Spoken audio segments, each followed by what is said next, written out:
No final de dezembro de 2021, comecinho de 2022, o Vladimir Putin, o presidente da Rússia, levou mais de 100 mil homens do exército russo para as fronteiras da Ucrânia.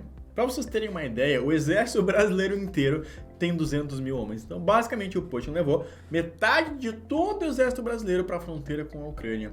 E aí a gente tem uma grande dúvida de será que a Rússia vai invadir a Ucrânia e quais são as consequências que a gente tem sobre isso na economia global e principalmente quais são as consequências que a gente pode ter sobre uma possível invasão russa aqui no Brasil. Eu vou te explicar neste vídeo.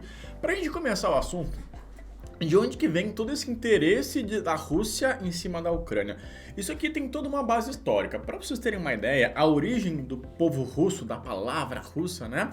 Ela surge um pedaço em Moscou e um pedaço em Kiev. Moscovo é a capital da Rússia e Kiev é a capital da Ucrânia. Então tem historiadores que dizem que a origem dos russos, né, que era a aglomeração de vários povos eslavos naquela planície, surgiu em Kiev. Então, basicamente, a gente tem todos aqueles povos daquela região, os eslavos, né, que a gente passa por Polônia, Lituânia, Ucrânia, Bielorrússia, a própria Rússia, Bielorrússia, né, que faziam parte da ex-União Russa Socialista Soviética. Porque justamente eles têm uma mesma origem étnica, só que eles foram se dividindo, né, politicamente. E tem três grandes etnias, que são os bielorrussos, os ucranianos e os russos.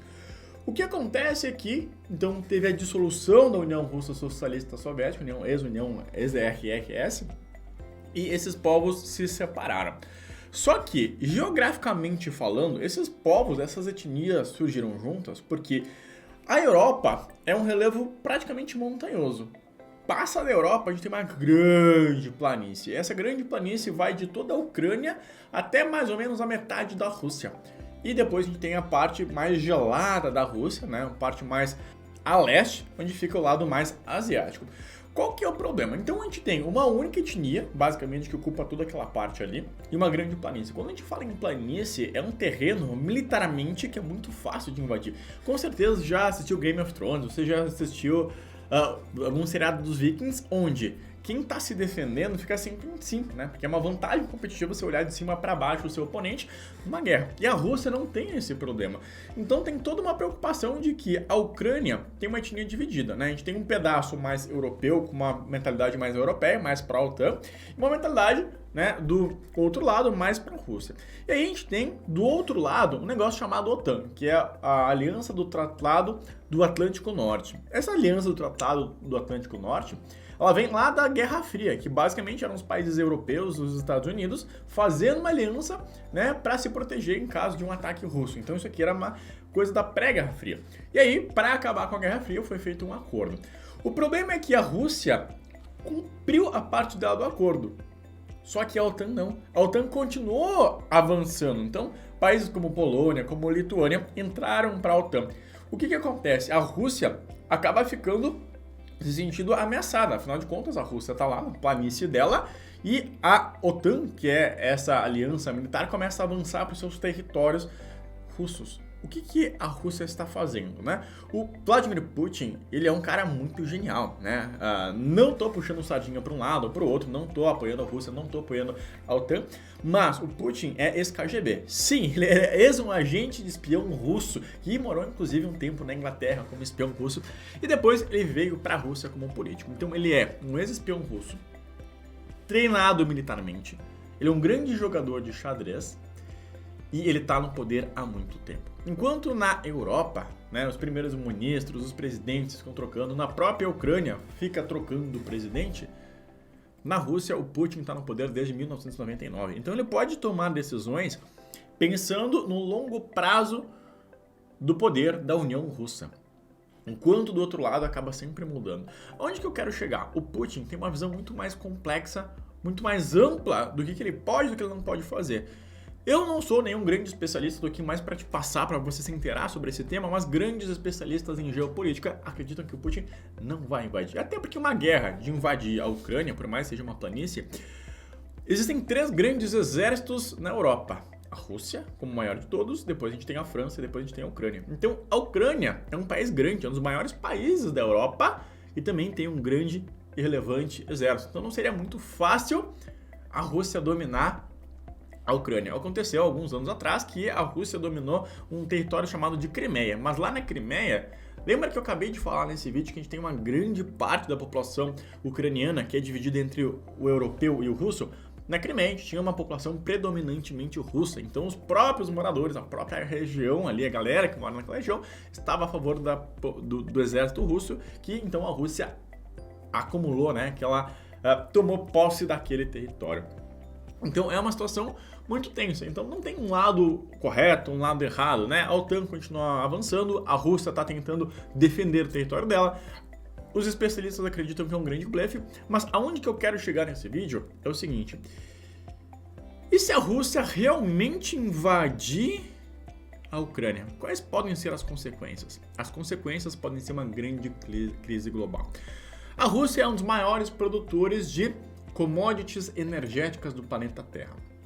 A gente tem algumas situações frágeis na Europa. Por exemplo, a Alemanha, depois da Segunda Guerra Mundial, reduziu drasticamente o seu exército. E a Alemanha é, por exemplo, o maior dependente do gasoduto russo. Então eles demandam o petróleo, demandam o gás natural da Rússia para aquecer suas casas, para tocar suas indústrias, para gerar energia elétrica, porque ao mesmo tempo a Alemanha saiu de uma pauta de não teremos mais energia nuclear por segurança e ficou dependente da energia da Rússia. Então são várias e várias situações muito complexas. Inclusive, uma das ameaças dos Estados Unidos é de que se a Rússia invadir a Ucrânia, o que será feito? Graves sanções econômicas, como por exemplo, tirar a Rússia do código do SWIFT. O código do SWIFT é o código bancário internacional. Quando a gente vai fazer aqui do Brasil uma remessa para os Estados Unidos, por exemplo, a gente precisa de um código SWIFT, que é o Código Internacional do Banco. É como se fosse uma lista global das instituições financeiras que a gente pode mandar o dinheiro. Basicamente, isso ia impedir que a Rússia exportasse petróleo para qualquer nação do planeta.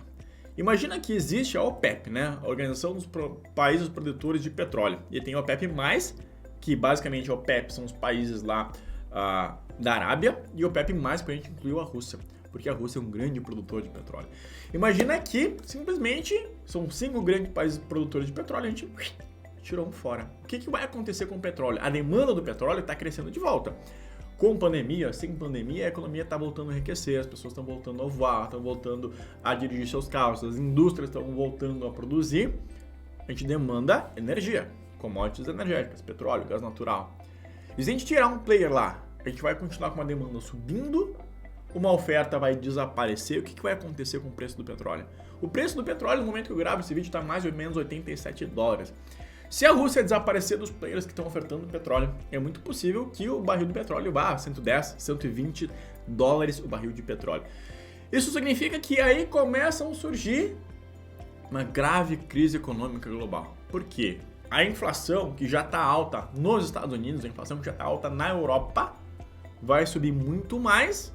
Afinal de contas, a energia é a base para tudo, né?